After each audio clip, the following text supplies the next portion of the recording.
Friche Josaphat, des travaux suscitent l'inquiétude des riverains dans un dossier très sensible. Pour les Bruxellois qui ne connaissent pas le lieu, la friche Josaphat, c'est une zone verte de 25 hectares qui longe la ligne de chemin de fer, un espace à cheval entre les communes d'Ever et Schaerbeek. La région bruxelloise en a fait un quartier stratégique, c'est l'un des 13 plans d'aménagement directeur. Mais ce projet suscite une levée de boucliers de la part des riverains et de naturalistes qui arpentent le site.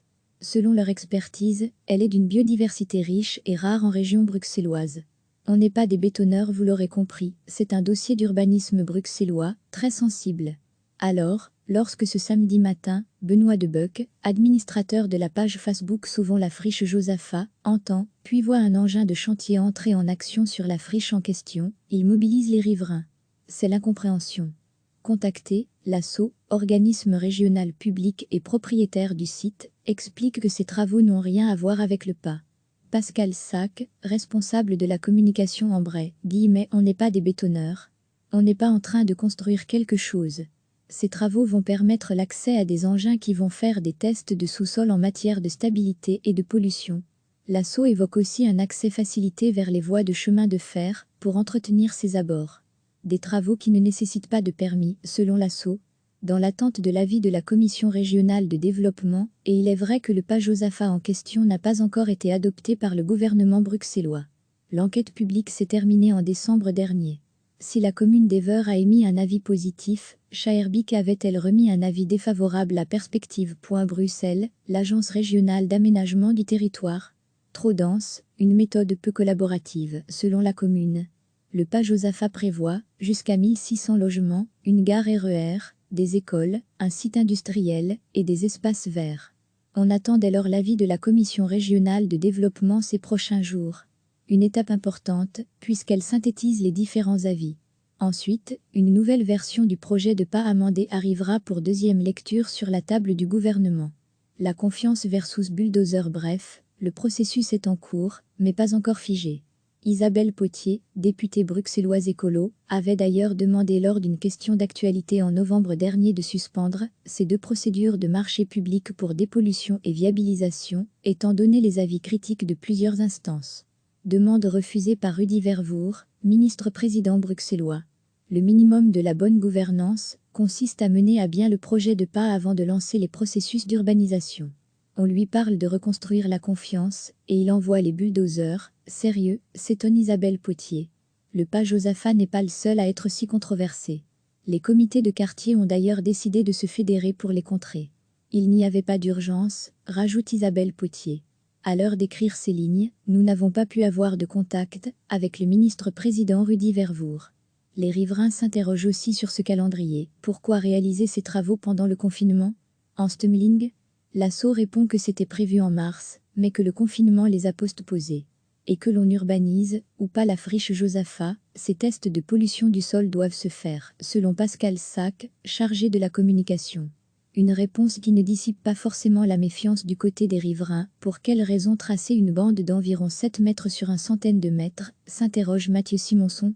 Pour le moment, ce n'est pas irrémédiable, rassure Benoît Debuck, la nature reprend toujours ses droits. Mais après, nous demandons le classement du site pour y préserver cette biodiversité rare en région bruxelloise.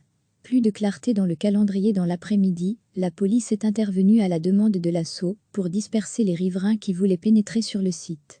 La bourgmestre faisant fonction Cécile Jodogne s'est rendue sur place, ainsi que l'échevin Vincent Van Allen. La bourgmestre qui se dit fâchée de ne pas avoir été prévenue de ces travaux. Et qui espère plus de clarté sur le devenir de la friche et ce dossier en général. Du côté d'Ecolo-Grun, Vincent Van Allen considérait que l'on ne peut pas dire à ce stade si les travaux entamés sont légaux, mais ils sont démocratiquement et politiquement incorrects. La société d'aménagement urbain nous informe, quant à elle, qu'ils reprendront lundi. Recevez chaque matin l'essentiel de l'actualité. Pour les Bruxellois qui ne connaissent pas le lieu, la friche Josaphat, c'est une zone verte de 25 hectares qui longe la ligne de chemin de fer, un espace à cheval entre les communes d'Ever et Schaerbeek. La région bruxelloise en a fait un quartier stratégique, c'est l'un des 13 plans d'aménagement directeur. Mais ce projet suscite une levée de boucliers de la part des riverains et de naturalistes qui arpentent le site. Selon leur expertise, elle est d'une biodiversité riche et rare en région bruxelloise. On n'est pas des bétonneurs, vous l'aurez compris, c'est un dossier d'urbanisme bruxellois, très sensible.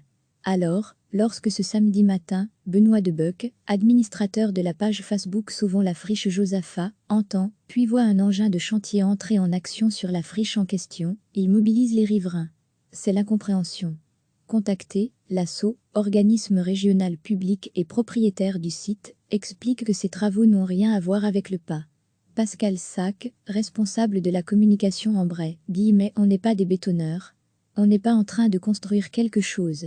Ces travaux vont permettre l'accès à des engins qui vont faire des tests de sous-sol en matière de stabilité et de pollution. » L'ASSO évoque aussi un accès facilité vers les voies de chemin de fer pour entretenir ses abords. Des travaux qui ne nécessitent pas de permis, selon l'ASSO, dans l'attente de l'avis de la Commission régionale de développement, et il est vrai que le pas Josaphat en question n'a pas encore été adopté par le gouvernement bruxellois. L'enquête publique s'est terminée en décembre dernier. Si la commune d'Ever a émis un avis positif, Schaerbeek avait-elle remis un avis défavorable à Perspective.Bruxelles, l'agence régionale d'aménagement du territoire. Trop dense, une méthode peu collaborative, selon la commune. Le pas Josaphat prévoit, jusqu'à 1600 logements, une gare RER, des écoles, un site industriel et des espaces verts. On attend dès lors l'avis de la Commission régionale de développement ces prochains jours. Une étape importante, puisqu'elle synthétise les différents avis. Ensuite, une nouvelle version du projet de pas amendé arrivera pour deuxième lecture sur la table du gouvernement. La confiance versus bulldozer, bref, le processus est en cours, mais pas encore figé. Isabelle Potier, députée bruxelloise écolo, avait d'ailleurs demandé lors d'une question d'actualité en novembre dernier de suspendre ces deux procédures de marché public pour dépollution et viabilisation, étant donné les avis critiques de plusieurs instances. Demande refusée par Rudy Vervoer, ministre-président bruxellois. Le minimum de la bonne gouvernance consiste à mener à bien le projet de pas avant de lancer les processus d'urbanisation. On lui parle de reconstruire la confiance, et il envoie les bulldozers. Sérieux, s'étonne Isabelle Potier. Le pas Josaphat n'est pas le seul à être si controversé. Les comités de quartier ont d'ailleurs décidé de se fédérer pour les contrer. Il n'y avait pas d'urgence, rajoute Isabelle Potier.